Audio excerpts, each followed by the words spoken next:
We're back with Man City today, at least for the first of today's 2 episodes. That's right, it's another double upload day, because we've got 2 Man City episodes, then 2 England episodes. As soon as this episode gets to 100 likes, the England episode will be out, otherwise that'll be out at 9 o'clock. Same rules we did a couple of days ago. Yeah, we should probably get on with it.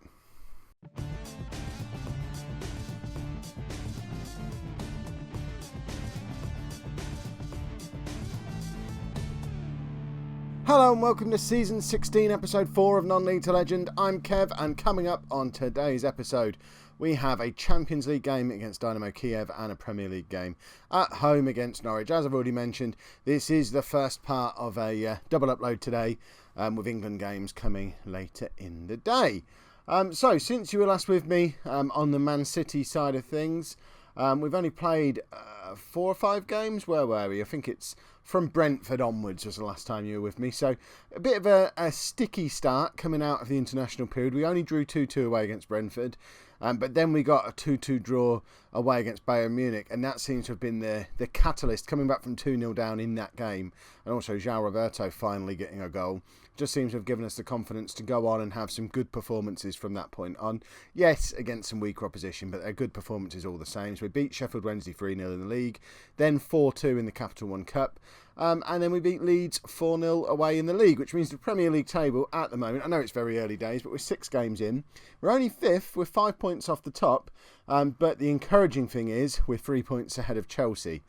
So I'm not as worried about how far behind Arsenal, Villa, Man United we are.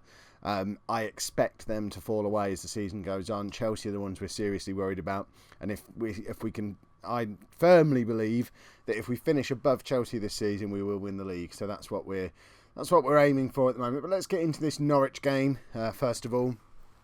So this is the team that we're playing today. We've got Donnarumma in goal, a back 4 of Merteza, Murat, Osborne and Medane.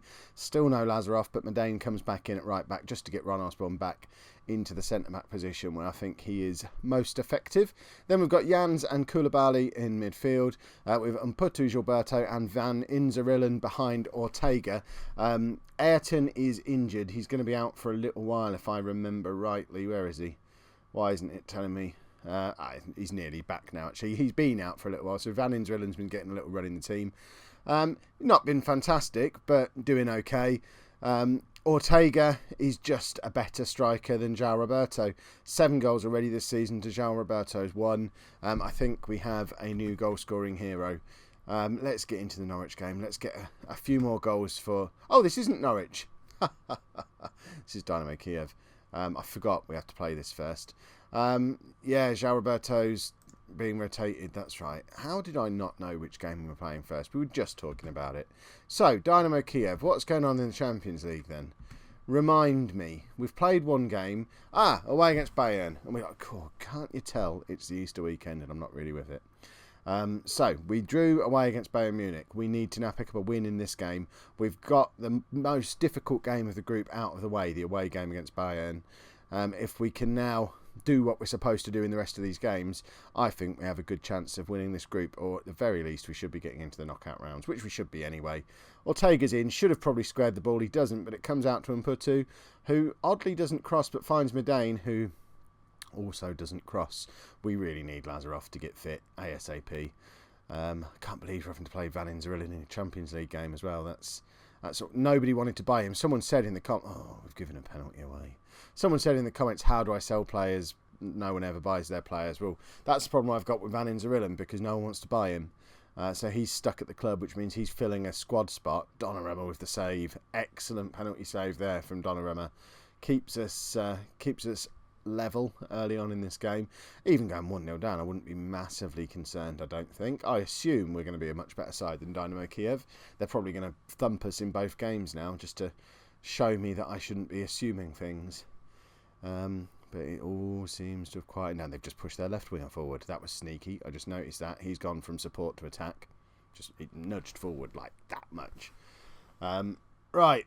Everything has stopped. We've not really getting the possession in this game. We've had the same amount of clear-cut chances as they have. We've had more shots, but only one of them's been on target. So they're basically keeping hold of the ball and limiting us to just lumping shots in from range. Jans has won the ball back there, which is what he was signed to do. Ortega finds Van Inzerel, and we should break here. Ortega is in, should have scored again.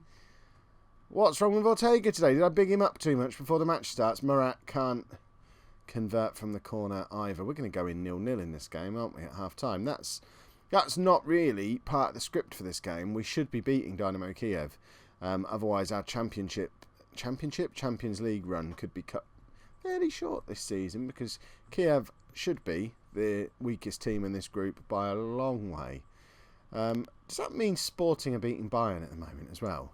Have I just got the relative strengths of the teams in this group completely wrong? Because Bayern Munich won the Bundesliga last season, so you'd think they would be good, but we went away and drew there, and now they're losing to Sporting Lisbon.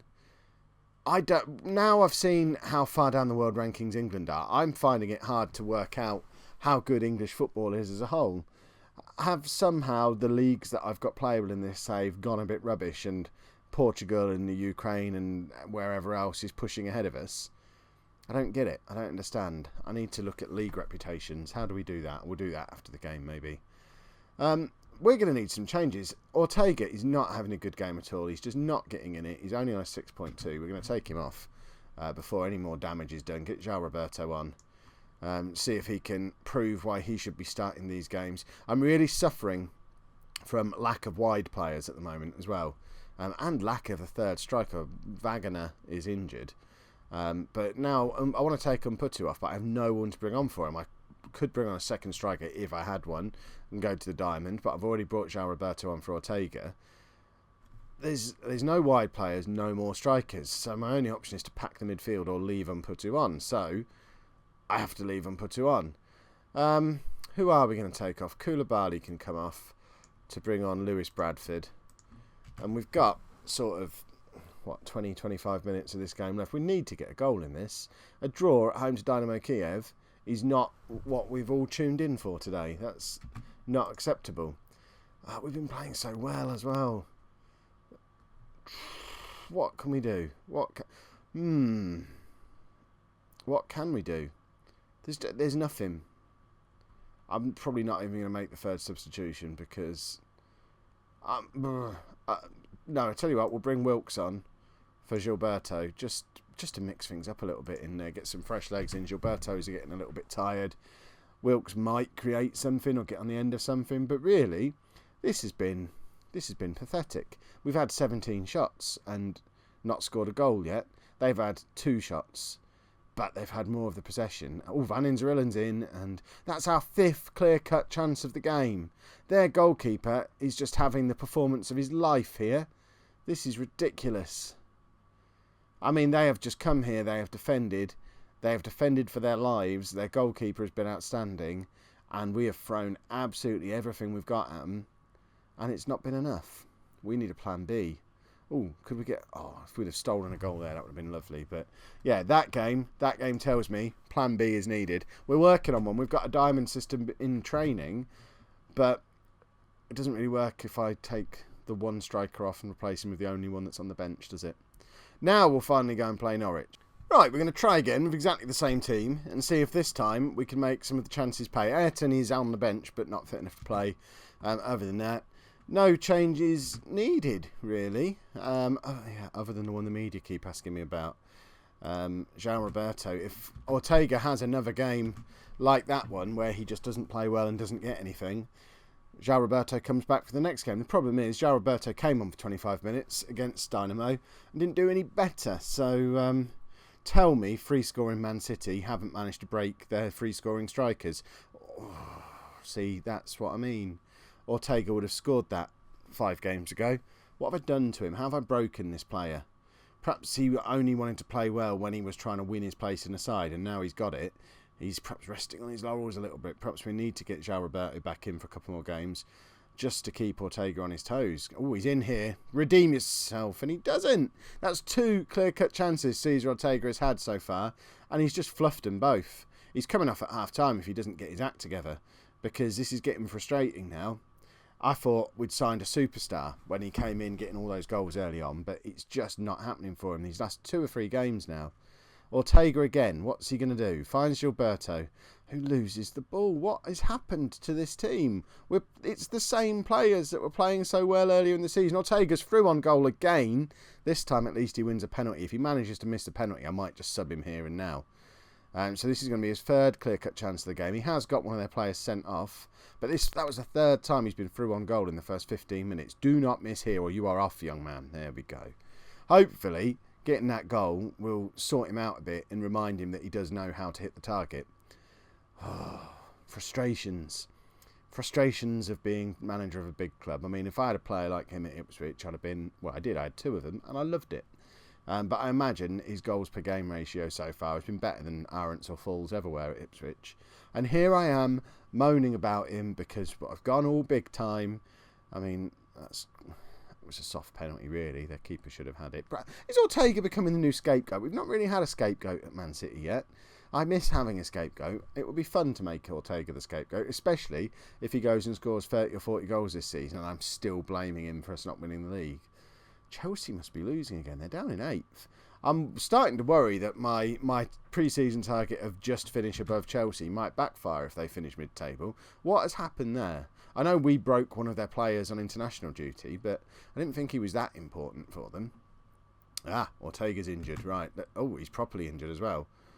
Oh, he's broken his foot, hasn't he? We're going to be stuck with just one out-of-form striker at this rate, which is a bit of a problem because it takes Plan B away completely, because Plan B relies on us having 2 strikers. So I guess Gilberto can go up front if need be, but then he's really our only attacking midfield player. Oh, this squad isn't as strong as I thought it was. I've somehow managed to spend £300 million, bring in 5 players and weaken the squad, which I'm sure you'll agree is quite the achievement. Right, let's bring Ayrton on.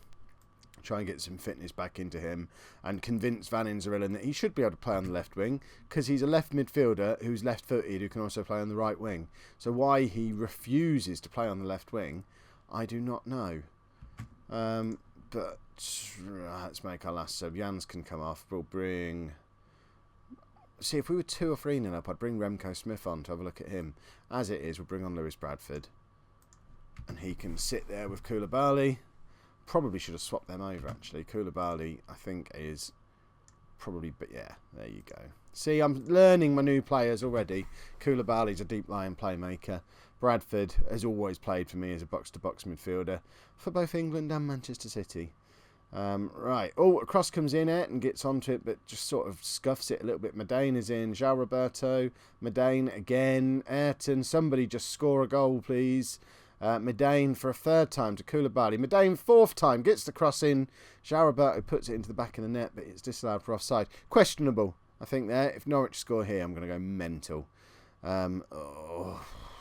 We've got away with that. I mean, that has been a load of rubbish, really. We've scored 1 goal across 2 games in this episode. The one saving grace is we're 2 points off the top of the league. Yes, we've played 1 more game, but we're getting closer to where we should be.